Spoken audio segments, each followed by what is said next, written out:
Namaste, Vasha this side. And today there's a very interesting topic I'm going to discuss.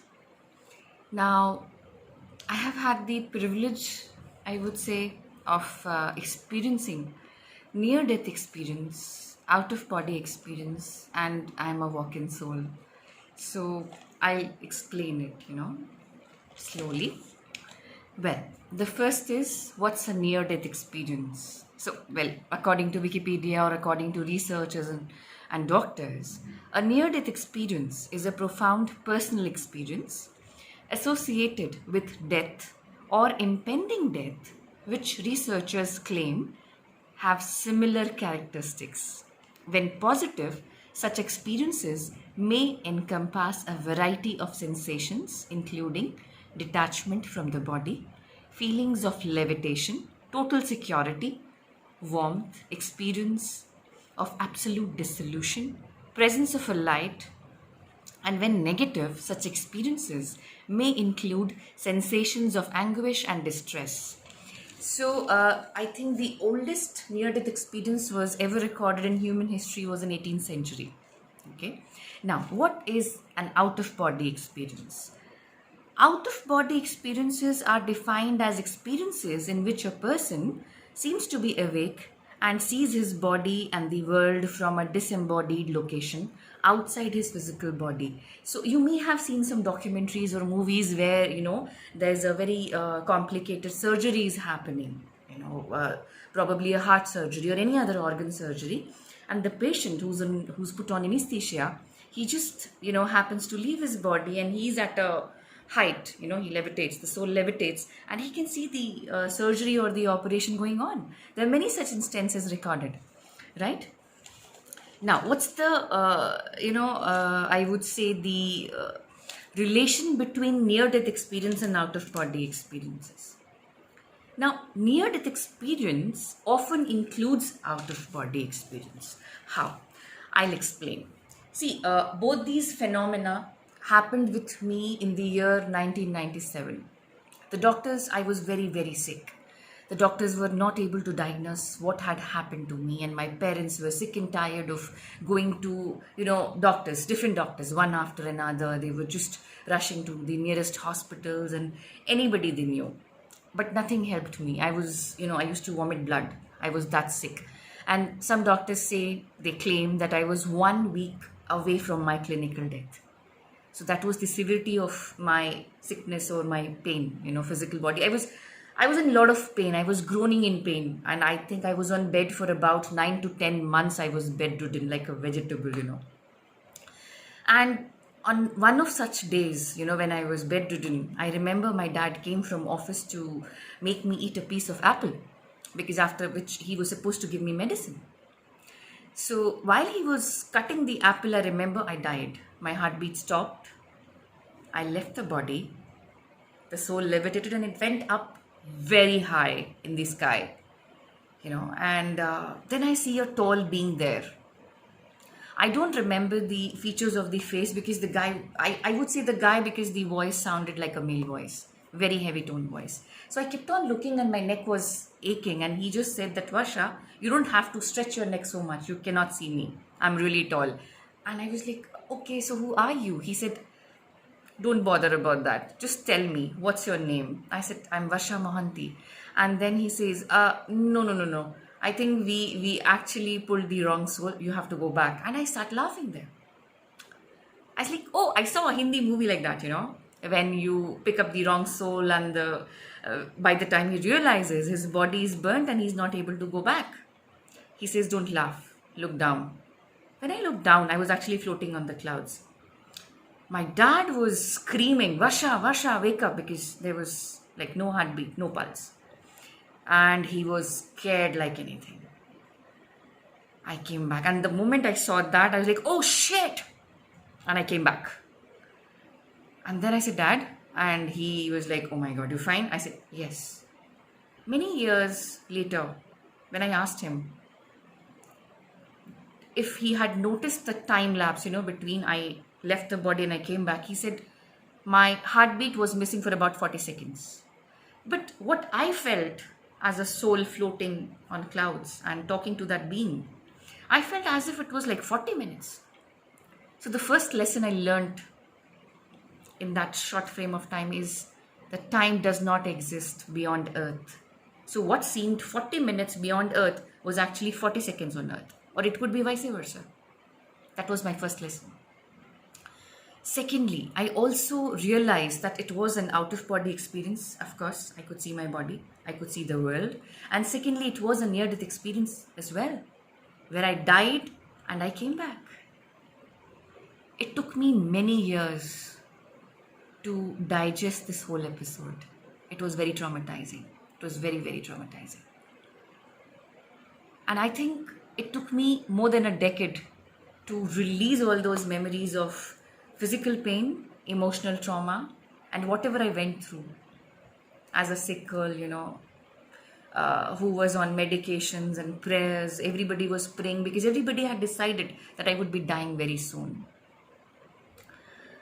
Well, I don't want to go back to those memories. It's very, very traumatizing. Now, coming to the next terminology, which is a walk-in. Now, what happened that day? The soul which left, it never came back. I'm a different soul. So that day, Varsha died, and I came into Varsha's body.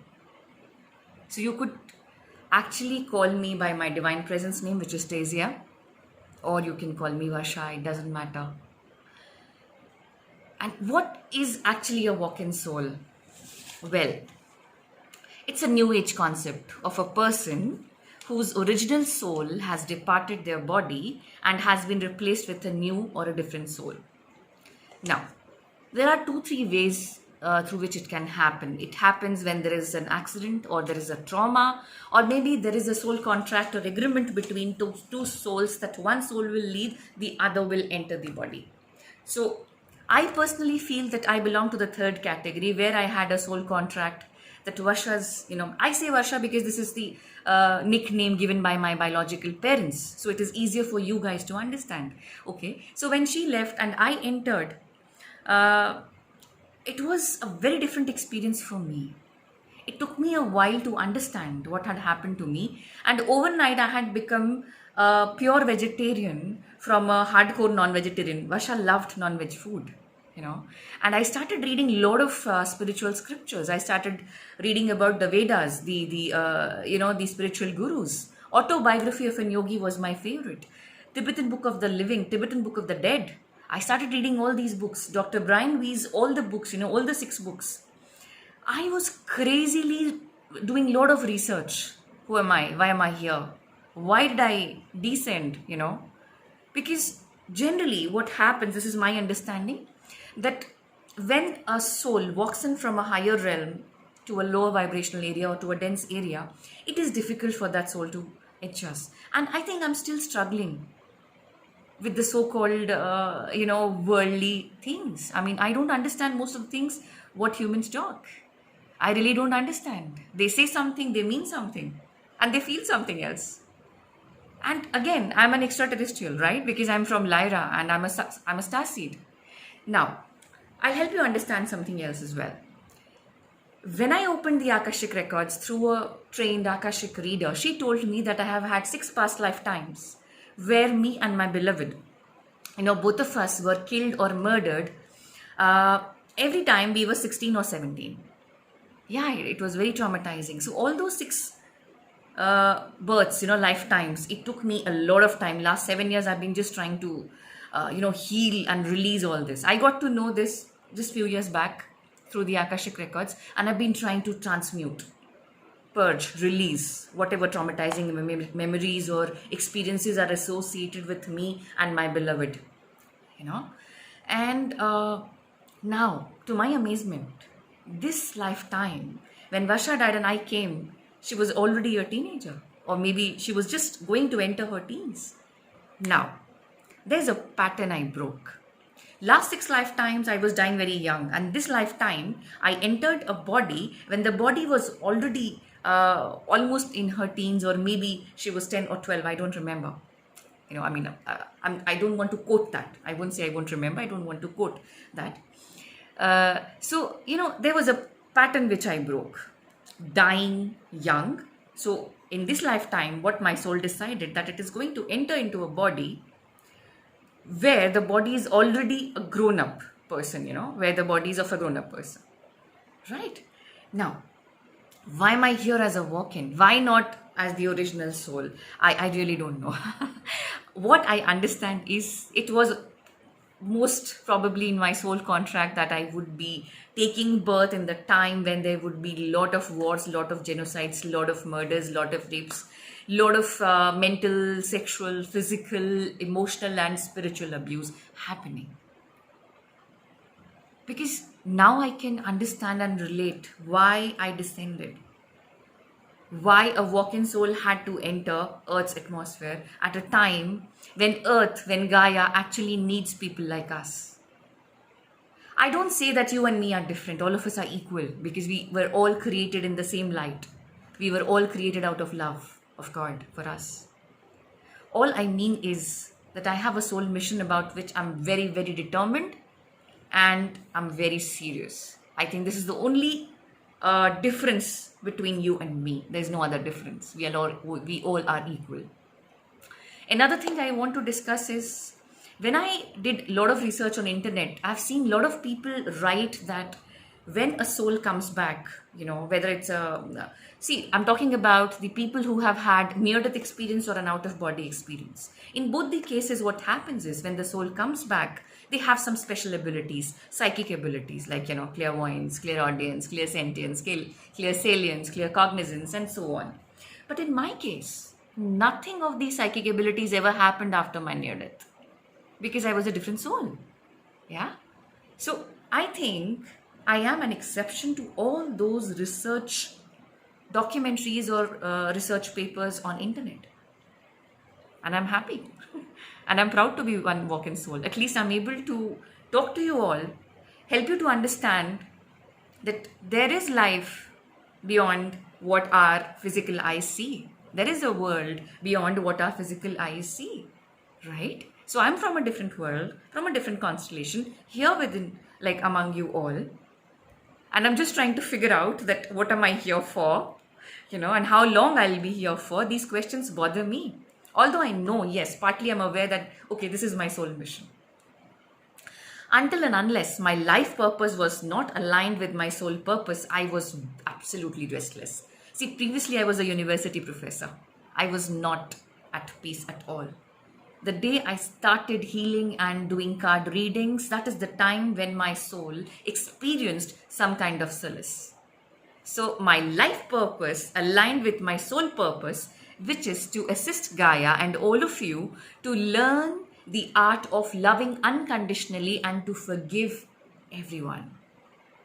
That is my soul mission. So once your life purpose is aligned with your soul purpose, the soul is at peace. Okay? So the intention to create this video was to make you understand that I'm a living example of near-death experience, out-of-body experience, and a walk-in soul. If you have any other questions regarding these three topics, you are most welcome to contact me. You already know all the details to contact me because after every video, I always leave the contact details in the description box. All my love to you. Namaste.